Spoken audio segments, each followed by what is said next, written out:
Et quand tu touches, rien que sa parole, t'as un feu en toi, tu comprends même pas.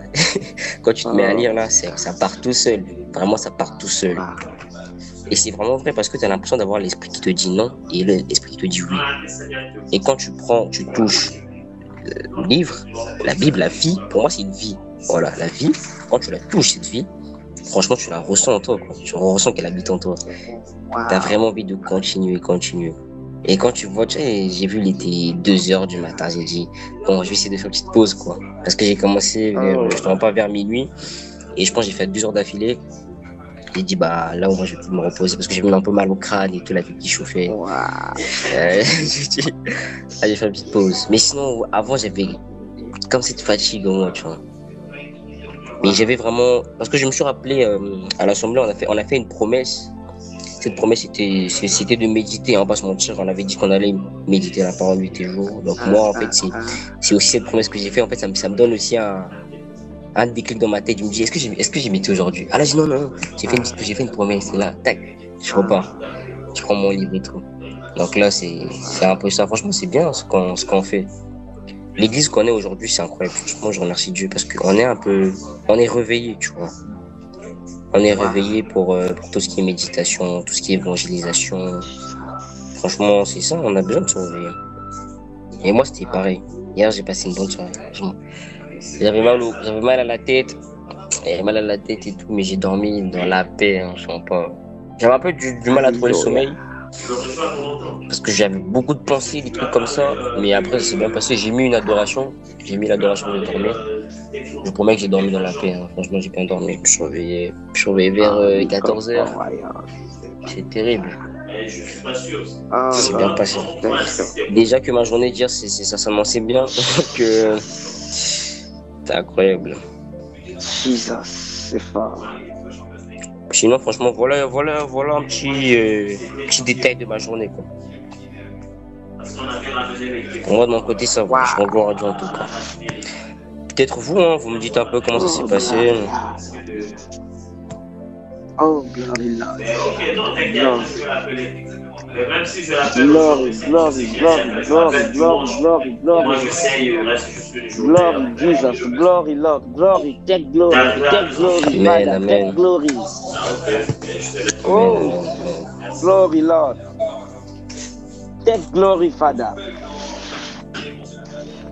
Gloire à Jésus de Nazareth, le maître de l'univers, le roi puissant. Amen. Le maître de l'univers.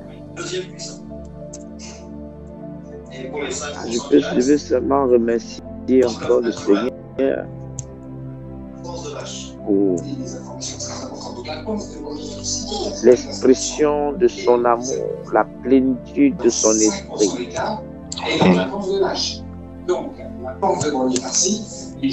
Le souffle de vie qu'il nous donne. Gloire au Seigneur. Amen. C'est une grâce, mes amis, de vivre. Vraiment. C'est une grâce. C'est incroyable. C'est une grâce. C'est vraiment une grâce, mes amis. Que cela ne vous trompe, que rien ne vous trompe sur la terre de l'humain là. Que le bien matériel, que je ne sais pas, une voiture, une maison, de l'argent, que je ne sais pas, un mari, une femme, je ne sais pas quoi en fait, que cela ne vous trompe pas. Vivre, c'est une grâce. Vivre, ça n'a pas de prix en fait.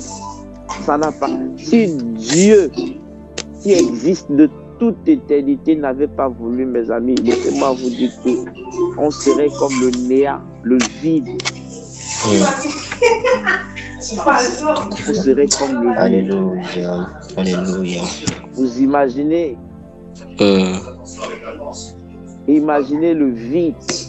Je ne sais pas si vous êtes déjà allé vers les montagnes là. Tu pars dans les, ou tu peux aller au désert. Vous allez voir le calme qu'il y a là-bas, mes amis. Vous comprendrez ce qu'on appelle la vie. Mais est-ce que vous êtes déjà allé dans des hôpitaux? Quand vous arrivez quand je dis des hôpitaux, là où vraiment il y a des gens extrêmement malades, hein.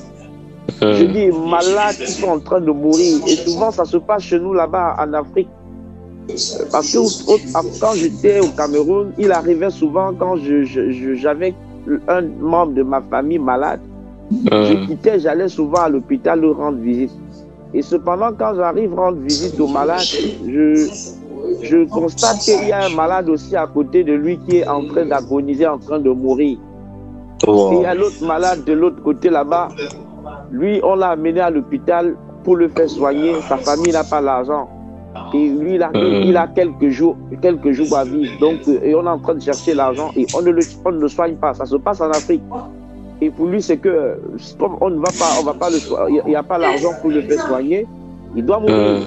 Je dis, et même en route, avant d'aller à l'hôpital, tu vas voir un accident. Il y a eu un accident de circulation de moto. Et une moto qui est partie entrer en barre d'un camion.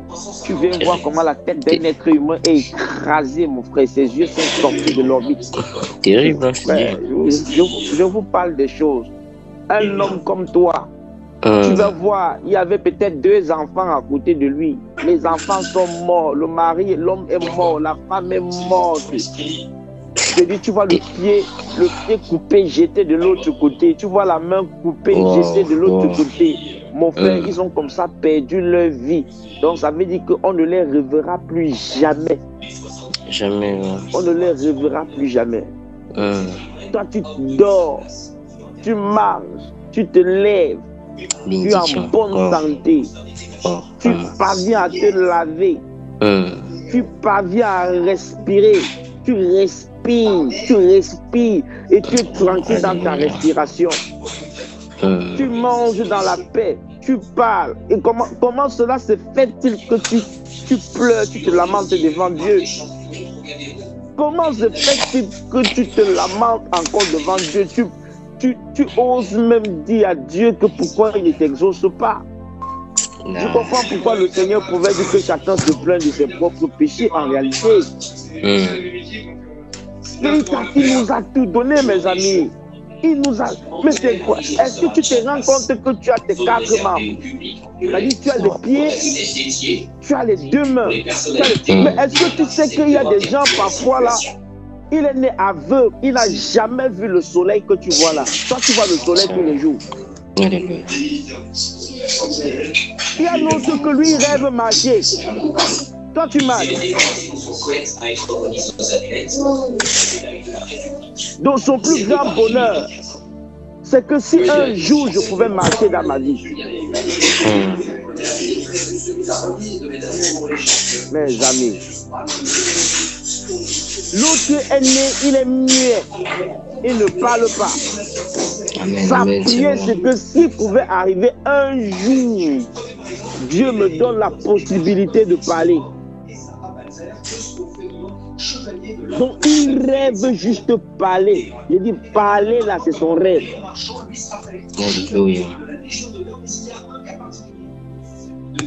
L'autre, lui, il est né. Il est sourd. Il n'entend pas. Il n'entend pas. Il rêve juste entendre.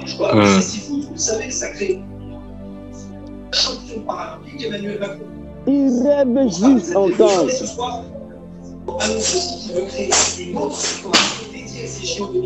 Alléluia. Je vous dis, mes amis.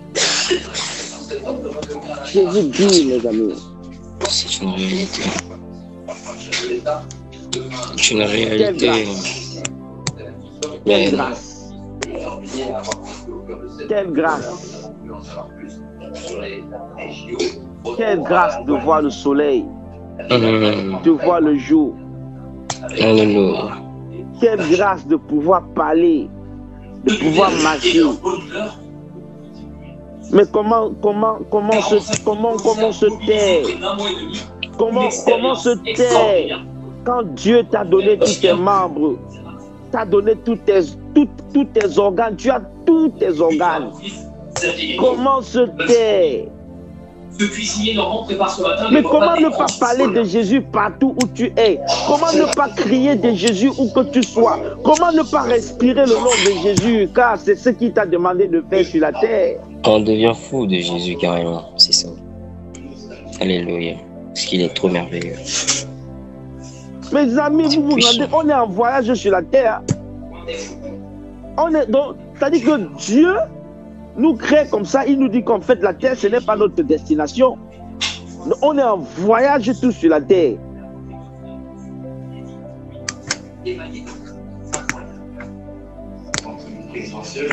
Et quand tu regardes très bien, même dans le livre de Malachie, tu vas voir le Seigneur dit quelque chose dans la bouche de Malachie. Il dit un livre fut ouvert.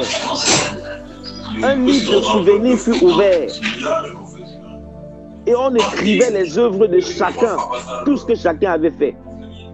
Donc, c'est-à-dire que chaque chose que tu fais tous les jours pour le Seigneur, la Bible dit qu'il y a un livre qui est écrit. Tout ce que tu fais, la Bible dit qu'il y a un livre de souvenirs qui est écrit.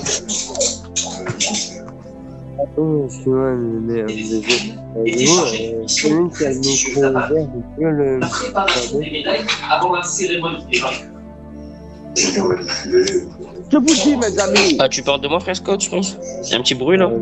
Je sais pas, ouais, on entend la télé et tout. Ah, pardon. D'accord, sois béni. Merci.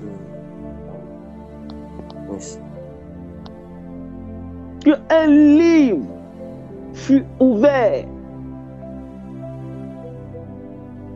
et que tout ce que chacun de nous aura ou pratique, la Bible dit ceci que un ange de Dieu écrit, que ce soit en bien ou que ce soit en mal. Mes amis, la vie d'un être humain est comme un livre que vous voyez là.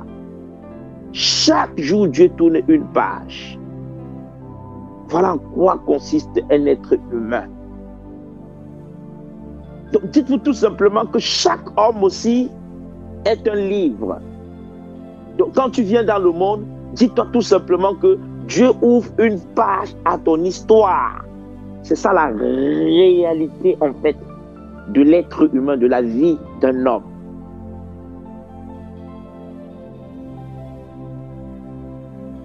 Quand tu viens au monde, Dieu ouvre une page à ton histoire. Dans le livre, une page est ouverte. Or, comme il est Dieu, il est souverain, il connaît déjà tout ce qui est dans le livre, c'est-à-dire toute ta vie, tout ce que tu vas faire et où sera ta destination finale. Mais avant que tu n'arrives, il a déjà eu un plan pour toi.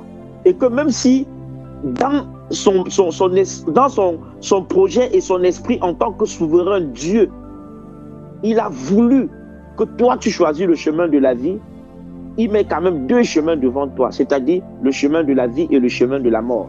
Donc c'est à toi maintenant de faire ton choix. Mais il te place quand même cette liberté, il te donne cette liberté.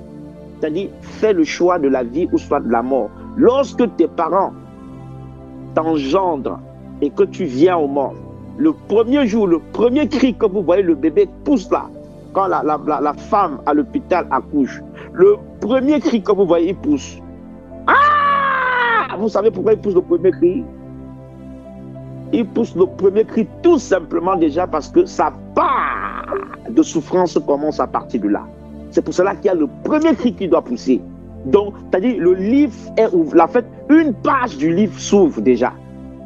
Donc, le premier cri qui pousse là, c'est la douleur comme ça qui commence en réalité. Donc, en réalité, le cri du bébé que vous voyez pousse là, en fait, ça veut tout simplement dire quoi? Ce bébé, en réalité, dans le plan spirituel, selon l'horloge de Dieu, ce qu'il est jugé. Soit pour le salut, ou soit pour la fin de son histoire, à la fin du livre. C'est pour cela que vous voyez le livre de Révélation, c'est-à-dire Apocalypse. Vous allez voir qu'on dit Apocalypse, c'est révélation. Dieu révèle des choses qui vont à venir parce qu'il voit avant. Mais la question parfois dont nous on ne nous pose pas parfois, c'est que quelle sera la fin de mon histoire? quelle sera la fin de mon histoire? Mais pour comprendre la fin de ton histoire, cherche d'abord à savoir comment a débuté ton histoire. Examine ta vie. Regarde-toi sur un miroir. Pose-toi la question, qui suis-je? Quelles sont mes œuvres? Qu'est-ce que je fais? Qu'est-ce que je deviens? Est-ce que Dieu profite de moi? Suis-je sur le chemin de Dieu? Est-ce que j'accomplis la mission que Dieu m'a donnée sur terre? Est-ce que je plais à Dieu? Est-ce que je suis vraiment garanti pour la vie éternelle? Je serai sauvé? Je suis sauvé? Ah, il est dans le ciel, il voit tout le monde, il connaît tout le monde. Vous regardez dans le livre de l'Apocalypse, il dit, et des livres furent ouverts. C'est qu'on parle des livres, c'est vous, hein? En fait, chaque livre qui fut ouvert, c'était le livre de chaque être humain. Parce que les hommes, ce sont des livres. Ce sont des livres, les êtres humains que vous voyez là. Donc, les livres, en fait, un homme, c'est un livre et ses œuvres, c'est-à-dire et toute son histoire. C'est pour cela que vous allez voir dans le livre de l'Apocalypse, il dit, ils l'ont vaincu par le sang de l'agneau. Le sang, dans Lévitique 17, à partir du verset 11, il dit, la vie d'un homme est dans son sang. Le sang, c'est tout simplement la vie, c'est l'âme. C'est l'âme. C'est-à-dire, le sang, c'est le Saint-Esprit. Selon aussi Apocalypse 19, à partir du verset 11 à 13. Il dit, il avait un vêtement trempé de sang. Son nom est la parole de Dieu. Donc, vous voyez que quand on parle du vêtement spirituel que Yehoshua avait, et vous savez que le vêtement, en réalité, c'est la gloire. C'est l'image aussi de notre propreté, de la sainteté, de ce que nous représentons devant Adonai Elohim, le maître de l'univers. C'est ce que nous représentons.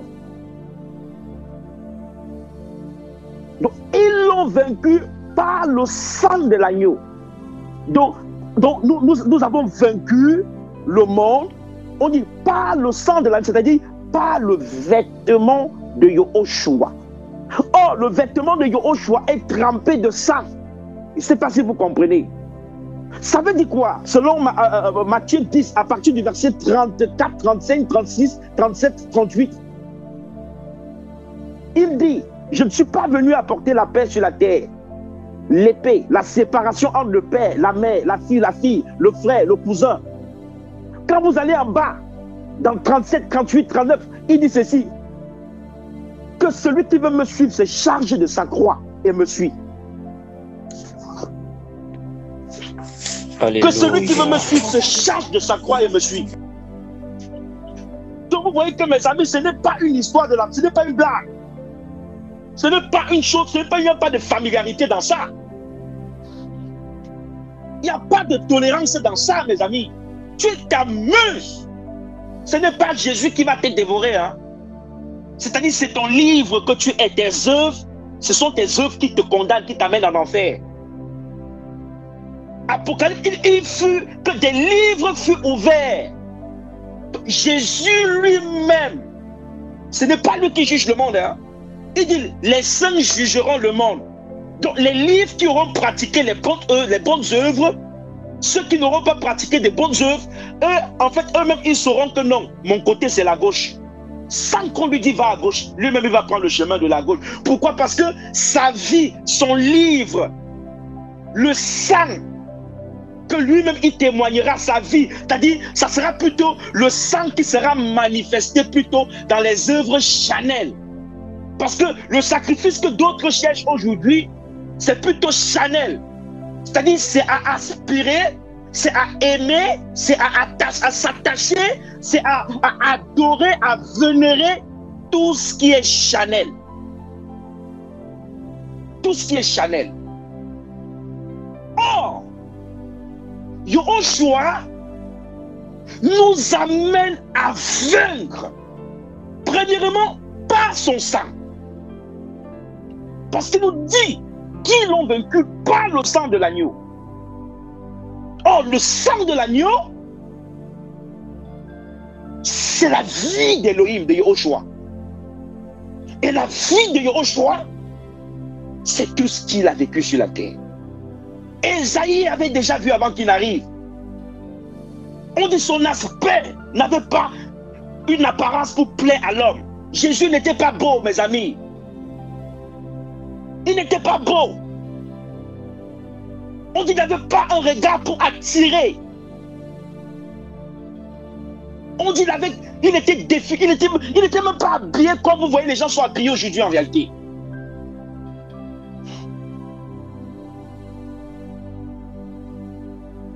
Une femme ne pouvait pas s'approcher de lui comme ça parce qu'il plaît à cette femme.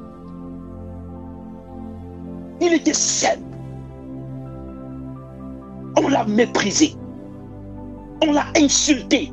On l'a craché dessus. Parce que les gens ont oublié complètement que la gloire de Dieu, c'est de cacher les choses. Dieu n'est pas dans ce que les hommes croient qu'il y a Dieu. Dieu est dans ce que l'homme ne peut pas imaginer que Dieu peut être là. C'est là où on trouve Dieu. Ce que toi tu aimes, est-ce que c'est ce que Dieu aime? Puisque ses voix ne sont pas tes voix. Cherche à aimer ce que les hommes n'aiment pas. Là, à partir de là, tu commenceras à comprendre et à connaître qui est ton Dieu. Tu commenceras à comprendre et à connaître qui est ton Dieu. Les amis, je vous le dis, ils l'ont vaincu par le sang de l'agneau. Et la parole de leur témoignage. Or, le sang de l'agneau, c'est le sacrifice. C'est la souffrance de Jésus sur la terre. On l'a craché dessus. On l'a torturé. On l'a traité de Bézébul.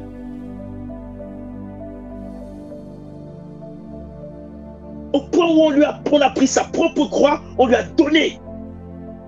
Porte ta croix. Il avait souffert, il a eu soif, on lui a donné du vinaigre. Il dit, ils l'ont vaincu. Ils ont vaincu. Il dit, par le sang de l'agneau et par la parole de leur témoin. Mes amis, je ne sais pas si vous comprenez ce mot. Il y a deux choses qui vous donnent la couronne. Alléluia. Il y a deux choses qui vous donnent la victoire dans le ciel. Il y a le sang de Jésus, premièrement. Vous savez ce qu'il veut dire, le sang de l'agneau? Je vais poser d'abord des questions. C'est quoi quand il dit ils l'ont vaincu par le sang de l'agneau? C'est d'abord quoi le sang de l'agneau? C'est quoi? Qu'est-ce qui signifie ils ont vaincu? Ils l'ont vaincu par le sang de l'agneau. Qu'est-ce qui signifie ils ont vaincu par le sang de l'agneau? Décidez de souscrire à cette application. Contre ces harceleurs. C'est quoi ta question? Répète s'il te plaît. Ils ont vaincu par le sang de l'agneau. Ils ont vaincu par le sang de l'agneau. C'est Jésus qui dit dans le livre de l'Apocalypse. Donc il parle là de ses disciples. Il dit que ses disciples ont vaincu par le sang de l'agneau et la parole de leur témoignage. Donc je commence la question que je pose d'abord, c'est que quand Jésus dit ils ont vaincu par le sang de l'agneau c'est quoi? Qu'est-ce qu'il veut dire ils ont vaincu par le sang de l'agneau? C'est ma première question. La nouvelle alliance, non? Explique, allez dans les détails. La nouvelle alliance, c'est quoi la nouvelle alliance? Le pardon qu'il a donné grâce au Seigneur Jésus, grâce à la parole, la témoignage, la parole qui nous croit au témoignage de son Fils, Jésus-Christ de Nazareth, non? Ça, c'est ce que tu as dit. Quelqu'un d'autre?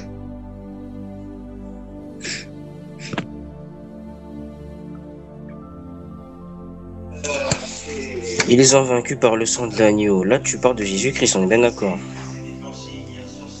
C'est écrit dans Apocalypse. Jésus dit, en gros, là, il parle de l'Église.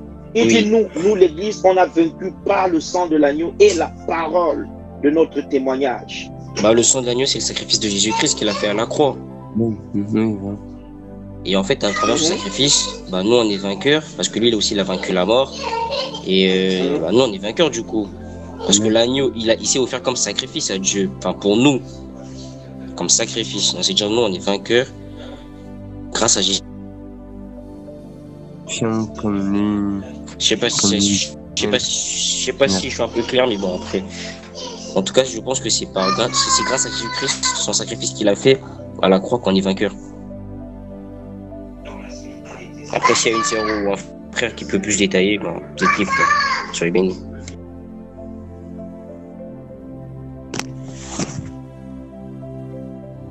Quelqu'un d'autre?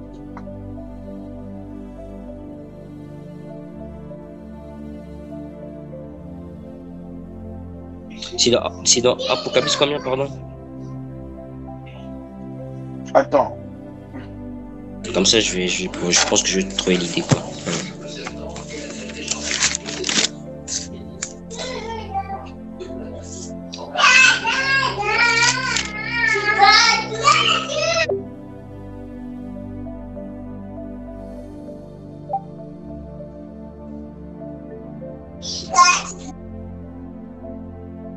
Apocalypse 12, à partir du verset 1. Ok, merci en tout cas.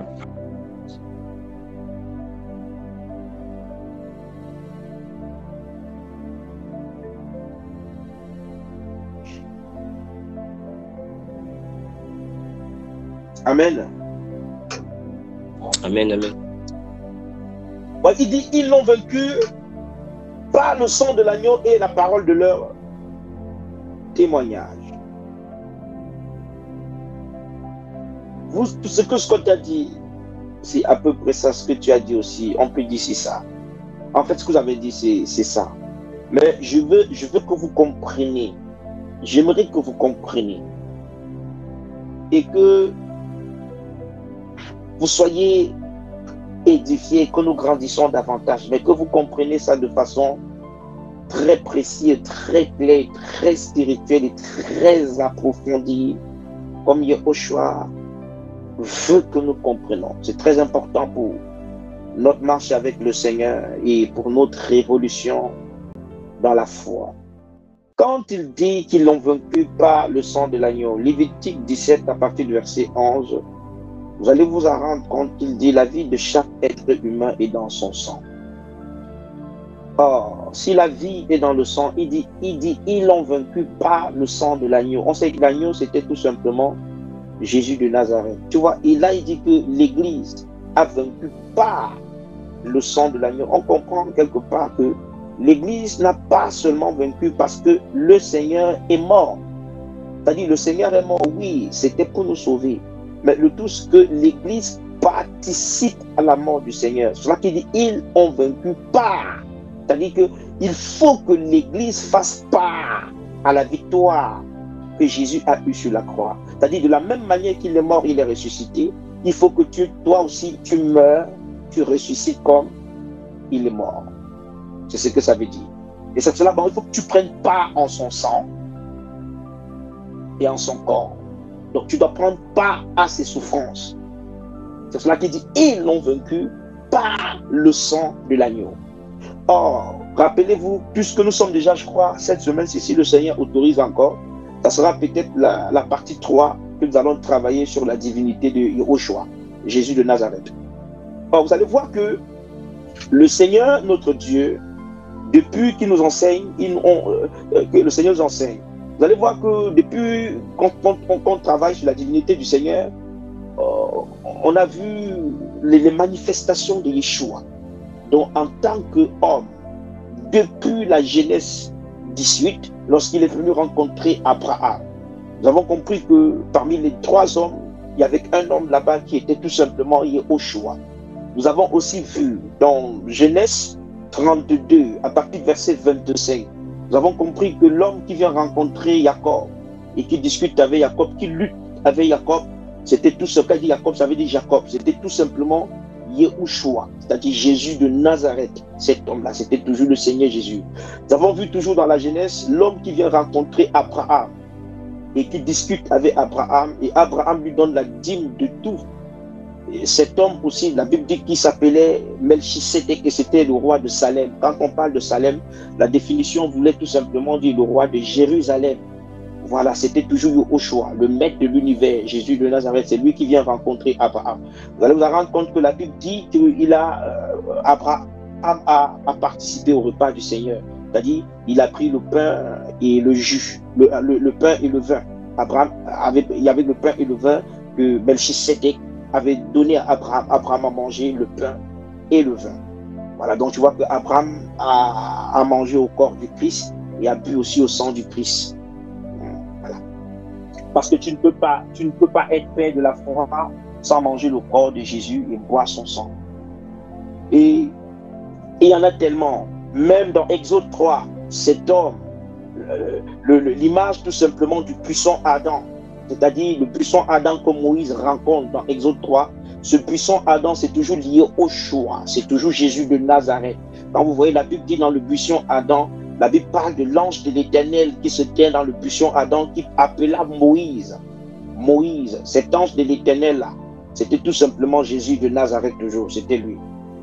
Et le buisson Adam, c'était tout simplement une image du ministère de feu, le feu que Dieu devait mettre Moïse à l'intérieur. Là, dans le livre des Hébreux, nous avons travaillé ça, le verset 7, il dit, fais de nous une flamme de feu. Donc c'était aussi Yeshua. Et nous l'avons encore vu, je crois, il y en a tellement de versets, dans Exode 33, à partir du verset 18, 19, 20, 21. Je crois 22 même, 21 ou 22, où Moïse demande à Yeshua, fais-moi voir ta gloire. Yeshua lui dit, je fais grâce à qui je vais faire grâce. Yeshua dit à Moïse, je vais passer devant toi, mais tu ne pourras pas voir mon visage, mais tu pourras voir le derrière, mon dos. Et Yeshua est passé, Moïse a vu. Et Yeshua dit aussi à Moïse, je vais te mettre dans un creux de rocher, quand ma gloire passera. Et ce rocher, selon 1 Corinthiens 10, vous allez voir à partir du premier verset, il dit, Israël était passé par la mer, ils ont tous été baptisés en Moïse. Voilà, et ils ont tous traversé la mer. Donc ils ont été baptisés en Moïse, et par la nuit et par la mer. Et ils ont tous mangé au pain, et ils ont bu aussi à une boisson spirituelle. C'est ce que la Bible dit dans 1 Corinthiens 10, et la Bible dit cette boisson spirituelle qu'ils buvaient, ils buvaient à un rocher, que ce rocher était Christ. Donc vous voyez que c'est le même rocher aussi de Exode 33, à partir du verset 18, 19, 20, voilà, 21, 22. Là où Yeshua dit à Moïse, Moïse dit à Yeshua, fais-moi voir ta gloire. Yeshua lui fait tout simplement comprendre, je vais te mettre dans un creux du rocher. Et quand ma gloire passerait, je te cacherai dans le rocher. Ce rocher, c'était tout simplement Jésus Christ, toujours de Nazareth. Et là aussi, vous allez voir même encore dans Juge. Avant Juge, Josué, on a travaillé sur ça. Josué 5, à partir du verset 13. L'ange de l'Éternel qui apparaît devant Josué avec son épée flamboyante. La Bible dit que cet ange de l'Éternel, c'était toujours lié au choix. Puisqu'il dit, je suis le chef. Josué lui pose la question, qui es-tu? Tu viens pour nous ou contre nous? Il dit à Josué que je suis le chef de l'armée de l'Éternel. La Bible dit, Josué se prosterna immédiatement, il adora. Ça ne c'est pas un homme, on n'adore pas un homme. Donc c'est-à-dire c'est toujours Yeshua, c'est Jésus le maître de l'univers qui était venu encore dans cette dimension en tant qu'un homme. Or, il avait une épée flamboyante à la main. Dans Ésaïe, on a vu 66, le verset 16, Yeshua nous fait comprendre que c'est par son épée et le feu que Yahweh juge toute la terre. On a vu aussi dans Juge 6, l'histoire de Gédéon, lorsque Israël était sous l'oppression on les appelle encore comment là, Israël était sous l'oppression des, je ne sais pas si c'était des Cananéens ou c'était des quoi là.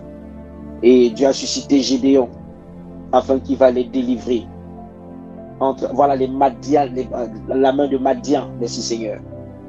Dieu a suscité Gédéon afin qu'il puisse délivrer Israël entre la main de Madian. Et Gédéon aussi a rencontré Elohim, dont l'ange de l'Éternel, que la Bible précise, dit qui est venu rencontrer Gédéon, c'était aussi Yoshua. C'est cela que vous allez voir quand Gédéon, après qu'il a voulu se rassurer que c'était l'ange de l'Éternel, il a proposé à l'ange qu'il devait aller l'offrir son sacrifice, il devait venir avec son sacrifice pour offrir à l'Éternel. L'ange lui a dit, je resterai là jusqu'à ce que tu viennes offrir ton sacrifice. Quand il a offert le sacrifice, la Bible dit toujours que même quand il a offert le sacrifice, il y avait toujours un rocher. Donc, il y a toujours eu un rocher par lequel le sacrifice s'est fait en fait. Et ce rocher était toujours Adonai Elohim.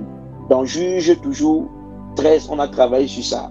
On a vu l'histoire de Samson. Juge 13 à partir du verset 20, je crois. 20, je crois, 18, 19, 20.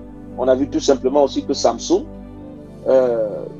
lorsque son père Manoach est venu aussi apporter le sacrifice à cet ange, l'ange il a proposé à l'ange que laisse, si c'est vraiment, en fait nous devons apporter un sacrifice. L'ange lui a dit, il n'y a pas de problème. Il est venu avec le sacrifice, il l'a offert à l'ange de l'Éternel. L'ange est resté. Il a posé la question à l'ange, comment tu t'appelles? L'ange de l'Éternel lui a répondu, je m'appelle Merveilleux. Nous avons vu dans Ésaïe aussi que Merveilleux, c'était tout simplement le nom de Jésus. Donc en fait, je donne ces petits détails-là pour que c'est aussi comme un petit récapitulatif de comme on travaille sur sa divinité depuis quelques jours là. Donc ça va donner pour le frère qui est en train de faire peut-être un enregistrement, pour ceux qui vont écouter bien après. Voilà, vous allez voir, vous allez écouter pas à pas, vous allez voir, ça va beaucoup nous aider, nous édifier dans notre manière de grandir. Donc bref, c'était un petit détail simplement pour expliquer que Yahushua est depuis le début dans la nouvelle alliance, agit comme il agit avec nous dans l'ancienne alliance, il agit dans l'ancienne alliance comme il agit avec nous aujourd'hui dans la nouvelle alliance. Mais sauf que dans l'ancienne alliance, c'était un peu trop caché. Mais dans la nouvelle alliance, c'est visible. Yahushua rend ça un peu visible. Donc, comme j'expliquais tout à l'heure, quand il dit ils l'ont vaincu par le sang de l'agneau. Le sang de l'agneau, c'est tout simplement la vie de Jésus de Nazareth. Et cette vie, c'est tout simplement prendre part à ses souffrances, prendre part à tous les problèmes qu'il a eus sur la terre. Jésus a marché comment sur la terre? Est-ce qu'il était aimé parmi les hommes? Est-ce qu'il était apprécié? Est-ce qu'il était célébré? Parce qu'aujourd'hui, les gens ont déformé complètement l'évangile. Ils servent un démon qui s'appelle aussi Jésus. Et ce Jésus-là, c'est le Jésus catholique qui n'a rien à voir avec notre Jésus. Et le Jésus catholique, là, c'est le Jésus qu'on trouve dans 2 Corinthiens, je crois, 2 Corinthiens 11 à partir du verset 4. Là où Paul nous fait comprendre tout simplement qu'il y a un autre Jésus et un autre évangile et un autre esprit. Donc ce Jésus, c'est le Jésus. Aujourd'hui, s'il y a 100 chrétiens sur la terre, laissez-moi vous dire que 99 adorent que ce Jésus-là. Le Jésus de la croix qui est mort et qui est ressuscité, lui, quand vous le rencontrez réellement, votre vie est très compliquée. Ce n'est pas vous qui faites. Parce qu'il faut que vous devez vaincre. Vous devez participer à ces souffrances.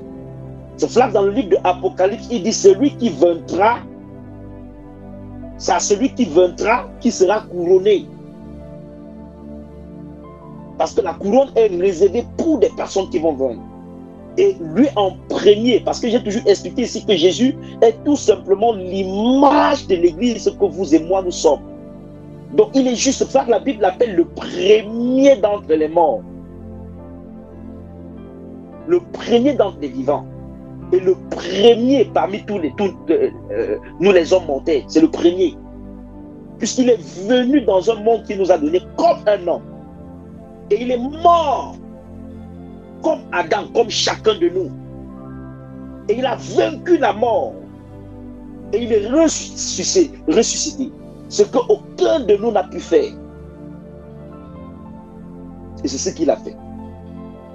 Et lorsqu'il a eu cette victoire, il a demandé alors à chacun de nous que celui qui veut être sauvé doit passer et vivre ce que lui-même il a vécu.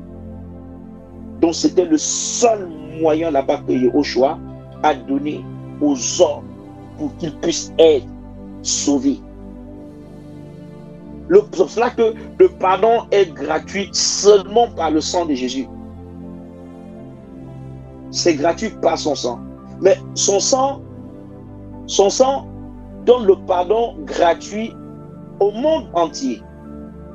Mais cela ne donne pas le salut lorsque on est pardonné et qu'on ne pratique pas les œuvres de Yahushua.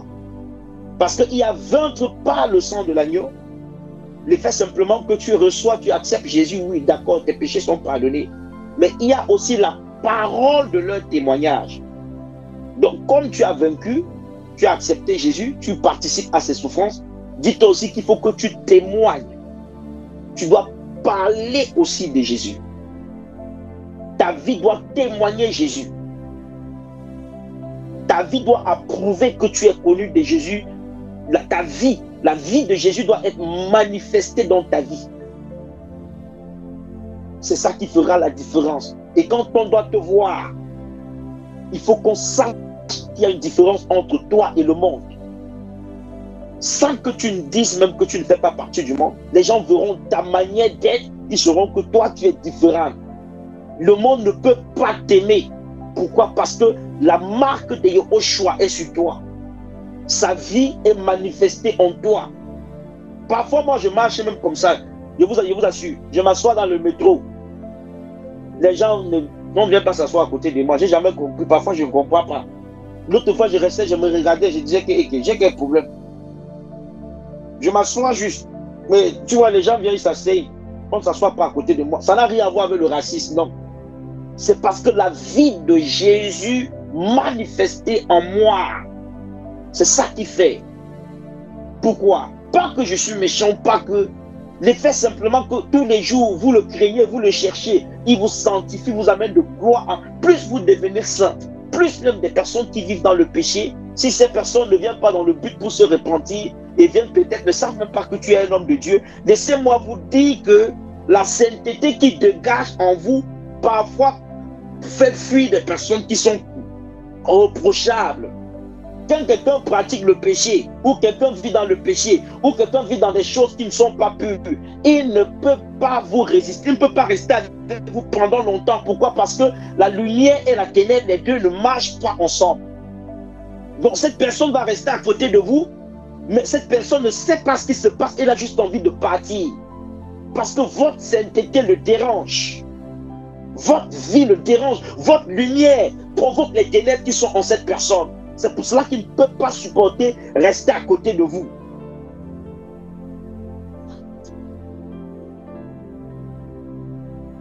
Parce que votre lumière dérange les esprits qui les animent.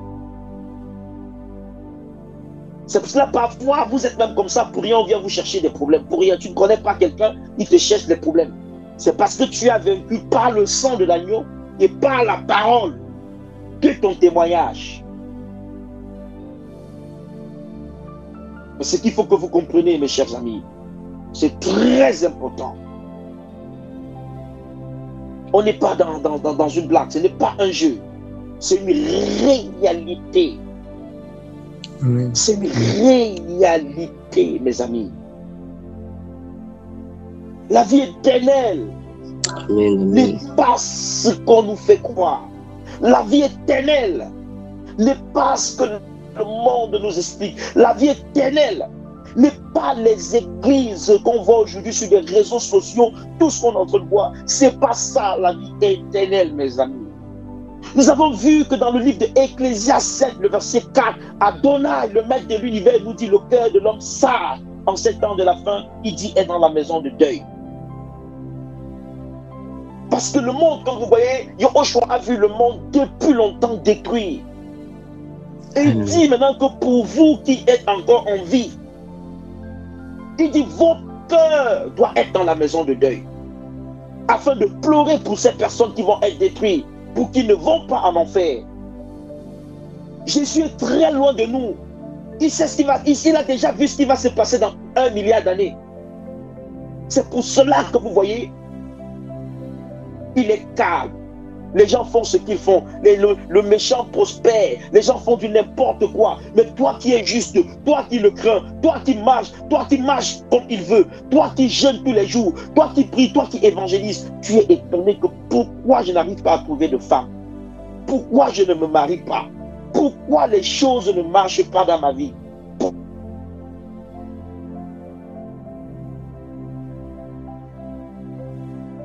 Pourquoi je suis toujours détesté? Je suis toujours haï? Non, c'est parce que tu ne comprends pas en fait. C'est parce que tu ne comprends pas en fait. Le poids de la souffrance que tu es en train d'endurer, Dieu est en train de le mesurer à la gloire qui va être révélée dans ta vie. Or, cette gloire ne peut pas être comparée à la souffrance dont tu es en train d'endurer.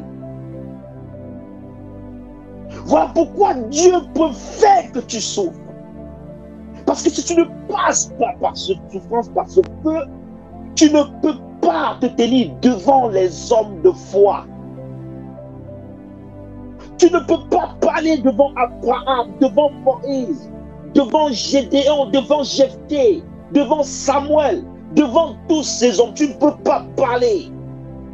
Devant Pierre, devant Paul, devant Jérémie. Tu ne peux pas parler devant ces hommes de foi. Parce que le vêtement qui est sur toi n'est pas trempé de sang. Or, le vêtement, c'est ta vie. Ça doit témoigner tout simplement la vie manifestée de Jésus sur la terre. Il était aimé parmi les humains. Pose-toi la question, est-ce que les humains m'aiment tellement partout où je vais? On m'apprécie ou... Ah non, ça qu'il y a un problème. On doit te haïr, que tu le veuilles, que tu ne le veuilles pas.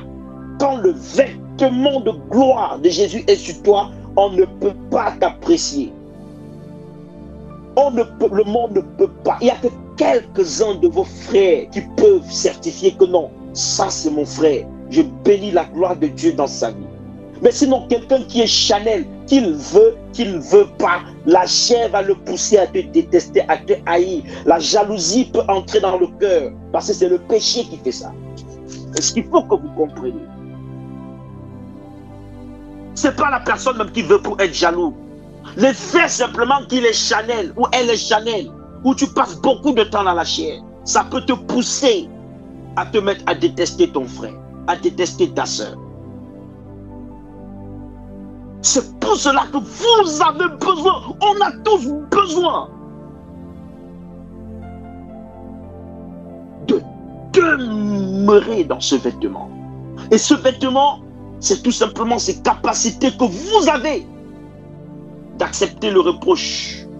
Parce que tout l'évangile, toute la loi que Dieu a donnée à Moïse, de l'ancienne jusqu'à la nouvelle alliance, c'est le reproche. Le salut, c'est le reproche.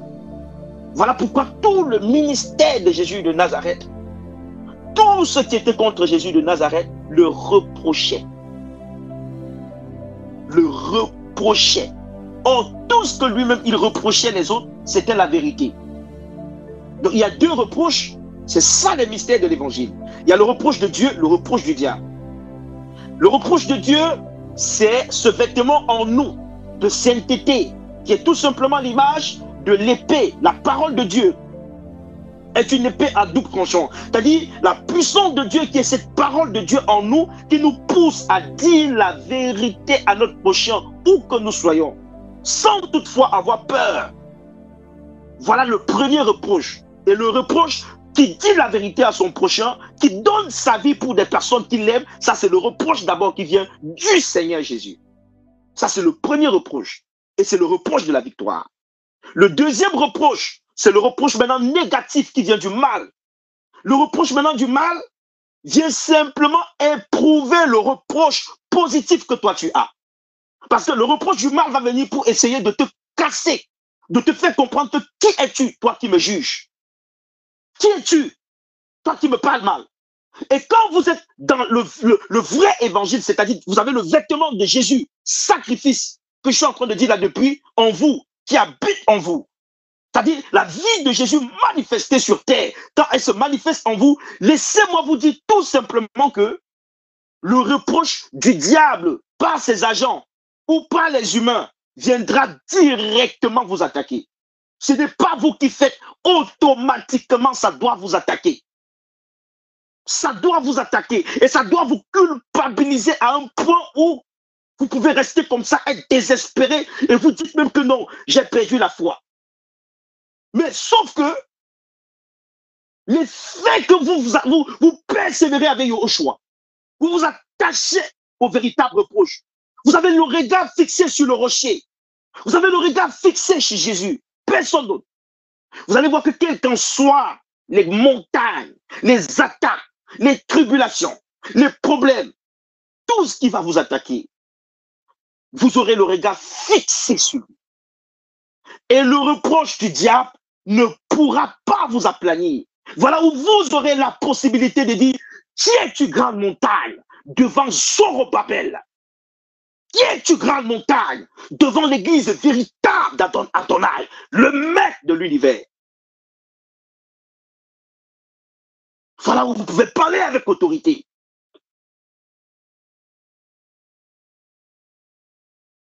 C'est ce qu'il faut que vous compreniez. Un temps arrive. Le moment même est déjà là. Le monde ira de mal en pire. Ils viendront même vous dire, sortez de chez vous, si vous ne voulez pas adorer notre Dieu. Nos pères l'ont vécu, hein. À l'époque de Daniel, cela s'est produit. Nebuchadnezzar a agressé une statuette. Si personne n'adore cette statuette, il sera jeté dans la fournaise de feu. Vous connaissez l'histoire. Shadrach, Abednego et Mishkaï. Amen. Ils ont dit que la mort nous prenne. Notre Dieu, nous n'allons pas le rayer, mes amis. Ils l'ont vaincu par le sang de l'agneau et la parole de leur témoignage. Ils ont dit, nous n'allons pas salir le vêtement que Dieu a mis en nous. Nous croyons à notre Dieu et notre Dieu est celui qui est dans le ciel. Ses mains ont créé le ciel et la terre. Nous ne fléchirons pas les genoux devant Baal. Nous ne fléchirons pas les genoux devant cette statue que Nebuchadnezzar a agressée. Abednego, Mishaël, Shadrach ont préféré être jetés dans la fournaise de lion, la fournaise de feu. La Bible dit, les gardes qui les prenaient pour les amener dans la fournaise de feu n'ont même pas pu retenir, n'ont même pas pu résister à cause de la chaleur qui dégageait cette fournaise. Que juste à côté, ils sont tous morts. Mais ces hommes de Dieu ont été fidèles. Ces hommes de Dieu ont été fidèles. On les a jetés dans le feu. Ils ont dit, je préfère mourir que de régner mon Dieu. On les a jetés dans le feu. Mais la Bible dit, frère, un homme, un roi, un Dieu avait déjà payé pour eux assis sur le trône à intervenir à leur faveur. La mort n'a pas pu les toucher, le feu n'a pas pu les brûler, frère. Parce qu'ils ont eu la foi, ils ont eu confiance en leur Dieu. Un petit Covid-19 est arrivé dans le monde entier, qui pouvait tout simplement être l'image de cette statue que Nebuchadnezzar avait dressée.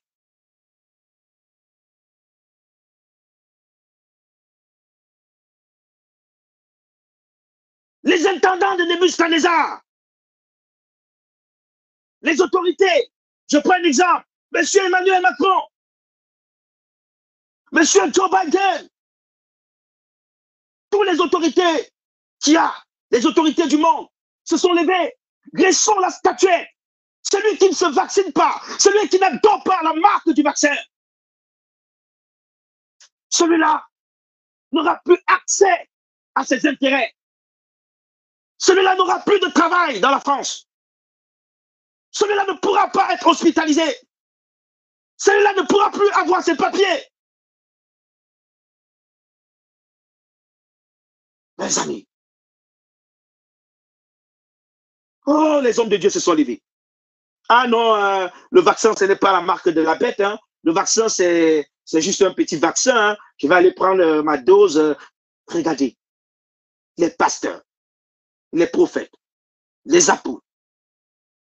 Regardez vous-même. Une petite épreuve de 2 secondes. Dieu envoie sur la terre juste pour éprouver l'Église, pour voir si ce que nous chantons, ce que nous prions, ce que nous parlons, si nous le craignons réellement. Ils sont allés se faire vacciner. Parce que vous croyez que vous êtes allés vous faire vacciner? Vous croyez que, puisque rien ne vous arrive, et vous croyez que non, vous êtes en bonne santé, vous croyez que vous vous sentez très bien. Là, je parle pour des personnes qui connaissaient très bien le Seigneur pendant ce moment. Je veux que vous compreniez quelque chose.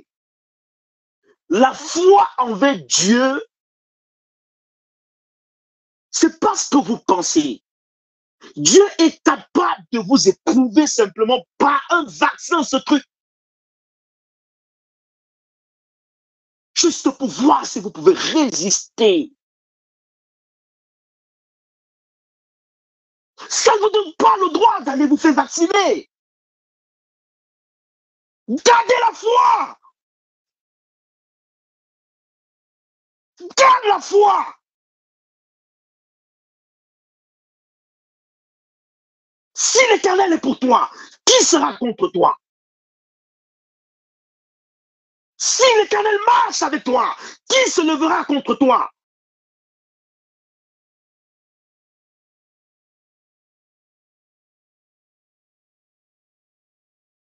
Shadrach n'a pas fléchi les genoux devant Baal.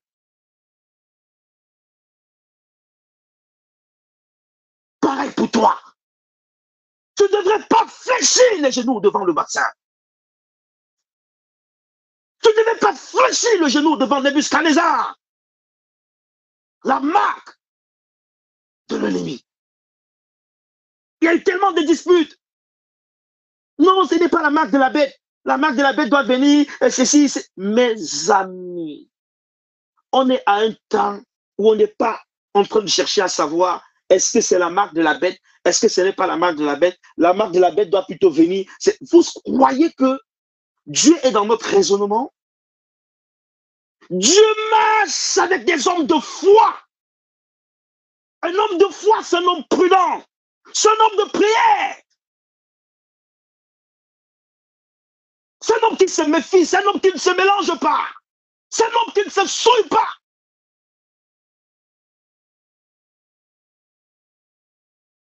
Les païens vont se faire vacciner. On court aussi comme des animaux, on va se faire vacciner. Oh, on dit qu'on a le Dieu le plus puissant de l'univers.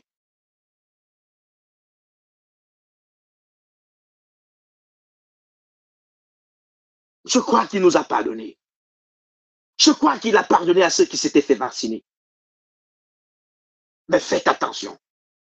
Quelque chose de pire, de monstrueux, quelque chose de très horrible s'annonce sur la terre. Ah, il ne se cachera pas. C'est ce que le Seigneur me dit. Ils vous diront clairement, faites votre choix.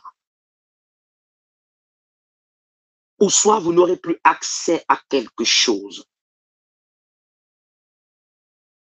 Et à partir de là, Dieu verra si nous avons vaincu par le sang de l'agneau et par la parole de notre témoignage. Ayez foi en Dieu. Craignez Dieu. Craignez-le. N'ayez pas peur. Craignez Dieu.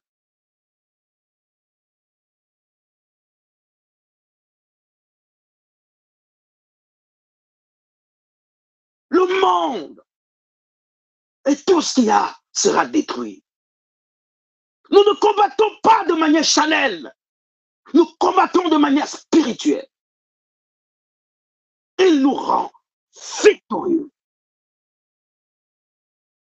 N'ayez pas peur de ce qui peut arriver demain. N'ayez pas peur si vous manquez de quoi manger. Je vous le dis. Il est capable. Il est capable de vous donner à manger par un animal. Il a nourri Élie par un corbeau. Il peut le faire pour toi. Il peut le faire pour toi. Il n'a pas changé. Il ne change pas. Il est le même hier, aujourd'hui et demain. Il ne change pas. N'arrête pas de prier. N'arrête pas de lire ta Bible. Ne lâche pas la méditation de la parole. Ne te décourage pas.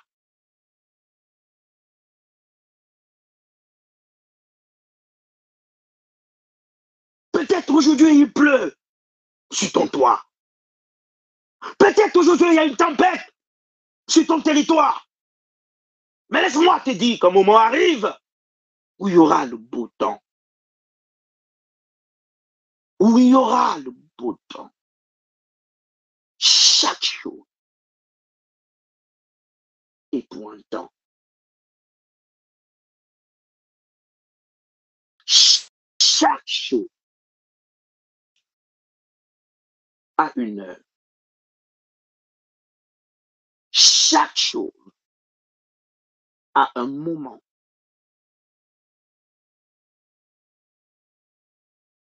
Soyons la victoire. Jésus est la victoire. Il a vaincu. Et nous aussi, ne disons pas simplement que nous sommes des vainqueurs. Nous devrions vaincre par le sang de l'agneau et la parole de notre témoignage. En bon entendeur, salut. Amen. Amen. Amen. Ah. Oh, wow. Amen, amen.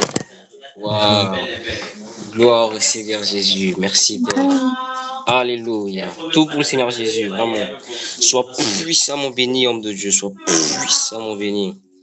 Franchement, c'était fort le message. Waouh, waouh, waouh, waouh. Waouh, waouh, waouh.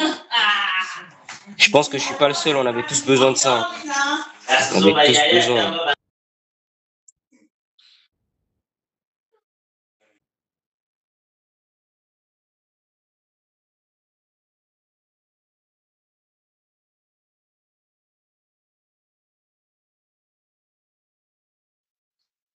Amen. Servante de Dieu, Dorothée, tu es libre là? Est-ce que tu peux adorer le Seigneur pour nous, pour tout le monde, dans la gloire de Dieu?